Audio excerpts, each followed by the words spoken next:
একটা ছোট্ট সুতো, দাম হয়তো কয়েক টাকা, কিন্তু এই ছোট্ট সুতোটাই কোটি কোটি বছর ধরে মানুষকে একটা সম্পর্কের কথা মনে করিয়ে দেয়। একটা বোন তার ভাইকে এই সুতোটা কেন বাঁধে, আর তার ভাই এর বদলে উপহার ভাই কেন দেয়? আর সবচেয়ে বড় প্রশ্ন, এই উৎসবটা কি শুধু ভাই বোনের মধ্যেই সীমাবদ্ধ, নাকি এই ছোট্ট সুতোর পেছনে লুকিয়ে আছে হাজার বছর ধরে এক গল্প?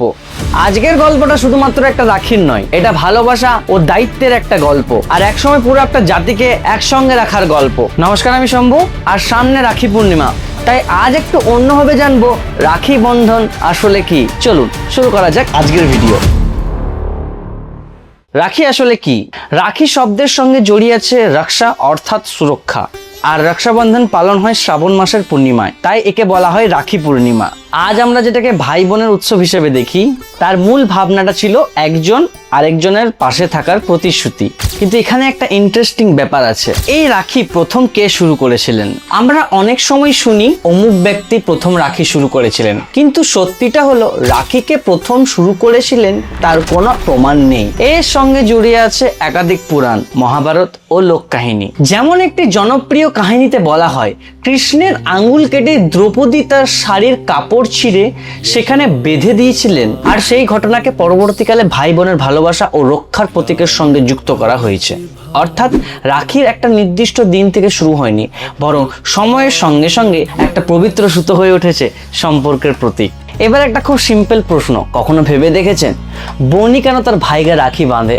কারণ এই ট্রেডিশনে ভাই শুধু বোনকে রক্ষা করবে এই একটা ধারণা কিন্তু কখনোই নয়। বোন ভাইয়ের দীর্ঘায়ু, ভালো থাকা ও সাফল্যের জন্য প্রার্থনা করে। তারপর ভাইও একটা প্রতিশ্রুতি দেয়, যেই পরিস্থিতি আসুক আমি তোর পাশে থাকবো। তাই রাখি আসলে একতরফা নয়, একটা সুতো, দুজন মানুষের মধ্যে দায়িত্ব আর ভালোবাসার একটা রিমাইন্ডার। কিন্তু রাখির গল্পটা এখানেই শেষ নয়, কারণ একটা সময় এই ভাই বোনের উৎসব আরো বড় আকার ধারণ করেছিল। সালটা 1905।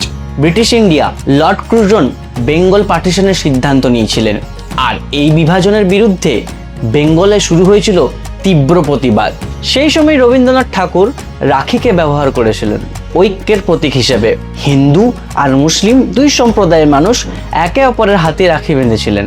বার্তাটা ছিল খুব সিম্পল, আমরা আলাদা নয়, তোমার আর আমার মধ্যে বিভেদ তৈরি করা যাবে না। রাখি তখন শুধু ভাই বোনের বন্ধন ছিল না, এটা হয়ে উঠেছিল বাংলা আর মানুষের ঐক্যের প্রতীক। আজকের রাখি, আজ 2026 সালে দাঁড়িয়ে রাখি অনেক বদলে গেছে। বাজারে হাজার রকমের রাখি, chocolate, gifts, photoshoot, social media post, সবকিছু মিলিয়ে রাখি এখন একটা বড় সেলিব্রেশন। কিন্তু এই সব কিছুর মাঝেও আমরা কি রাখির আসল মিনিংটা ভুলে যাচ্ছি? কারণ আজও আমাদের সমাজে অনেক মেয়ে হ্যারাসমেন্টের শিকার হয়, অনেক মেয়ে ভায়োলেন্সের শিকার হয়, অনেক মেয়ে শুধু মেয়ে হওয়ার কারণে আনসেফ ফিল করে। তাই এই রাখিতে শুধু নিজের বোনের হাতে রাখি পরানোর কথা ভাববেন না, একবার ভাবুন আমাদের চারিপাশে প্রতিটা মেয়ের কথা। কারণ সব বোন নিজেদের না হলেও প্রতিটা বোনের সম্মান আমাদের নিজেদের দায়িত্ব। প্রতিটা মেয়ের নিরাপত্তা শুধু তার ভাইয়ের দায়িত্ব নয়, এটা আমাদের সবার দায়িত্ব।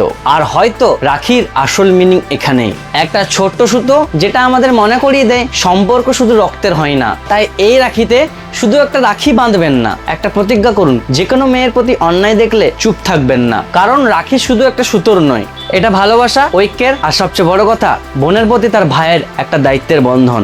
এই রাখি পূর্ণিমার উপলক্ষে সবাইকে অগ্রিম শুভেচ্ছা। আর এভাবেই তোমরা সাপোর্ট করতে থাকো, এমনি আরো ভিডিও তোমাদের কাছে খুব জলদি আমি আনবো।